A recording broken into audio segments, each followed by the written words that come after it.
Welcome to the 18th round of WTSS Season 7. We're on the high banks of Talladega, Alabama for the only super speedway event on the WTSS calendar. Many drivers this season's momentum swings can be decided on a track like this. Drivers who have had a bad start to the year can really find a pick-me-up and take advantage of the nature of super speedway racing.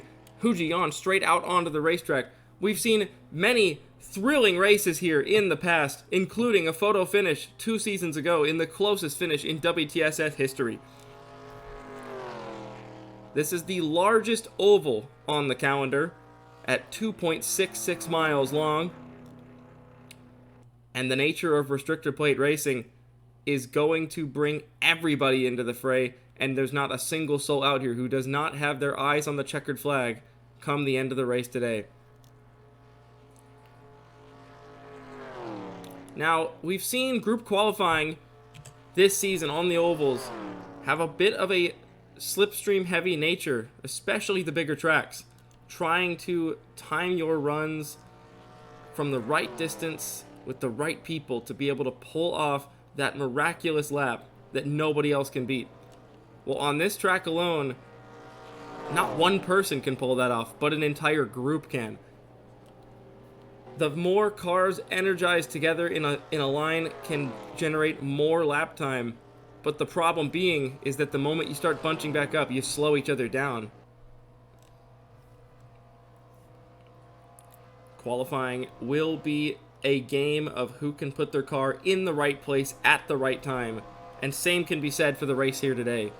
Ryan Reed exits Myrtle Beach with a slightly larger point lead over Jeff McLennan, and will absolutely be hoping to survive today with at least a comparable point lead, hopefully with the point lead at all, really.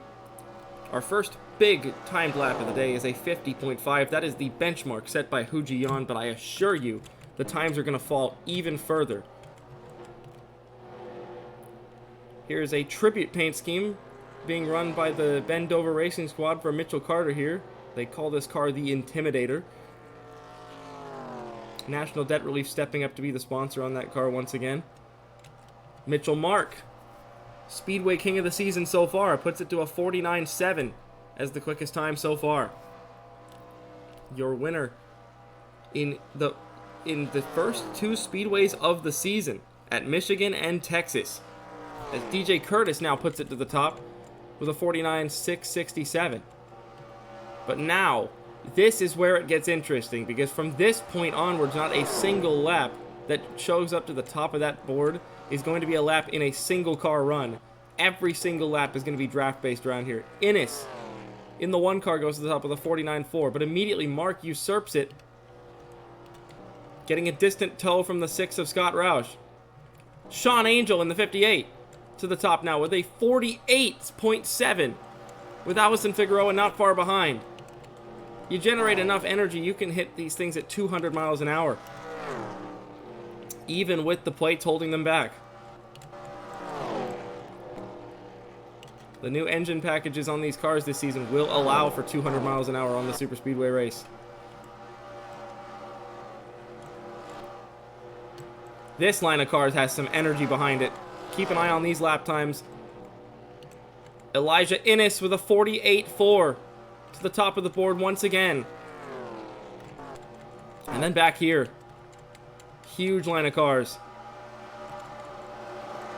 all coming to the line. To the top of the board, Allison Figueroa with a 48.0. Like I said, the more cars you can get into a line without going side by side, the quicker it's going to be. But the moment you start to break that line up is the moment that the energy starts to dissipate on what you've just built. Sean Angel puts it to the front row with also a 48.0, but it's not enough. I see Bobby Frazier jumping up into 4th. And there's going to be some unfortunate souls who just cannot find the right time and the right timing to ever get into a drafting pool, and they're going to be the ones that are going to be, unfortunately, starting at the back. There is our first sub 48, a 47.861. Once again, Elijah Innes, the man on the top. That 1 car looks extremely tuned out for this race. And it looks like they went for the full-blown, let's try and just follow as many cars as possible in qualifying route.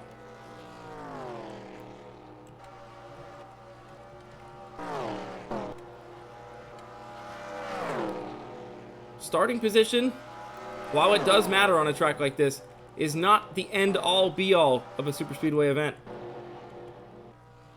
It's still important to get a good starting position, but it is not a race ender if you find yourself in the back of the field. That is just the nature of what these tracks allow.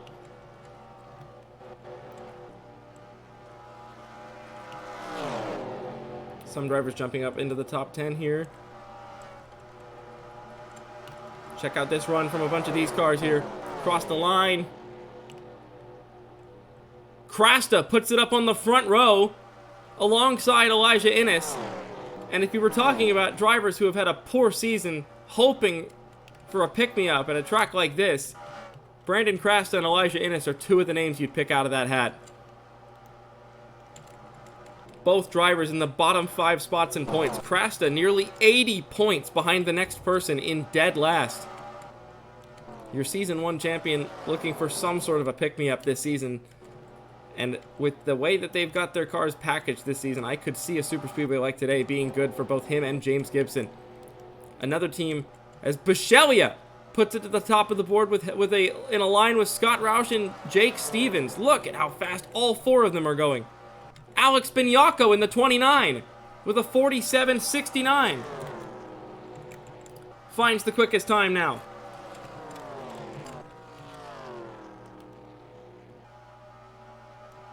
But the line's going to catch Mitchell Carter in the 69 here. And that's going to break their energy up. Even if they are hitting 200 miles an hour into turn 3 right now. All their momentum's going to be halted right here from that 69 car.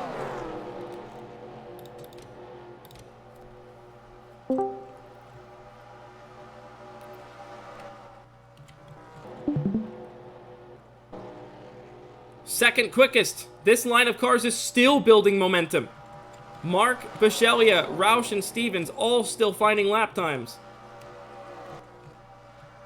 Top of the board, Cale Teskar Jr. with a 47.62. Sean Angel directly behind him, picking up a great tow to go second, and Alex Bignacco goes third in that group. There is still time to be found out there as the momentum and energy gets built in some of these groups. And then there's some unlucky souls out there who have yet to find a drafting partner, like Chris Louviere in 37th. Or like Mitchell Carter in 39th, who just now found a group. And he's breaking up the Sean Angel and Cale Teskar Jr. group that just went first and second. But it puts Carter into the 11th position with that lap. Sometimes the selfish route is the fast route in a qualifying session like this. These 4 still generating 47.8s, 47.7s. Neither of them willing to break the line and slow each other down. Probably the smartest thing you can do.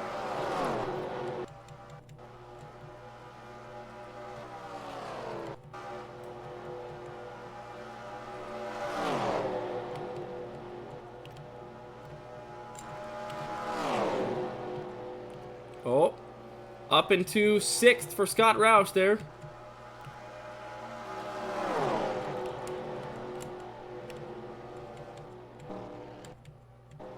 A couple cars into the pits, forfeiting the rest of their runs. They must have been running on lower fuel settings to try and get the most out of their lap time.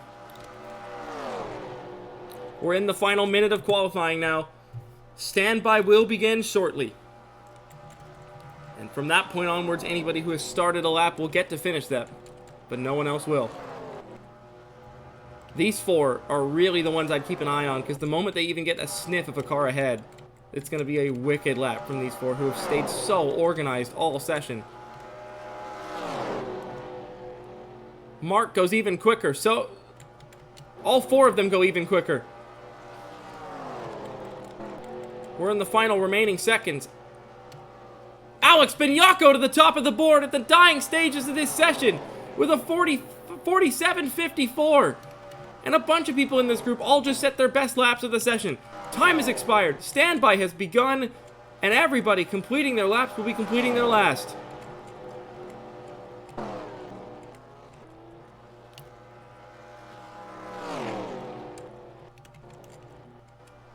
Across the line for this group here, Vita Bassa, Reed, Engritz, all of them.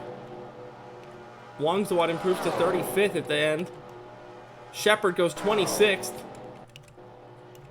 And they lost, the group of 4 lost a car and lost a bunch of their energy across start-finish line. Will we see any last-second improvements? Mitchell Carter jumps to 2nd at the last moment, but is unable to knock Alex Benyako off the top. And the 29 car puts it on the pole at Talladega by timing his move right in the biggest group of them all.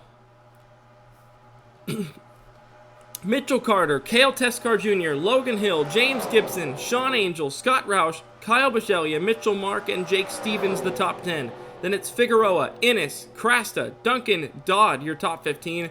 The rest of your qualifying order is as follows. But most importantly, it's Alex Benyako who finds the quickest time alongside Mitchell Carter.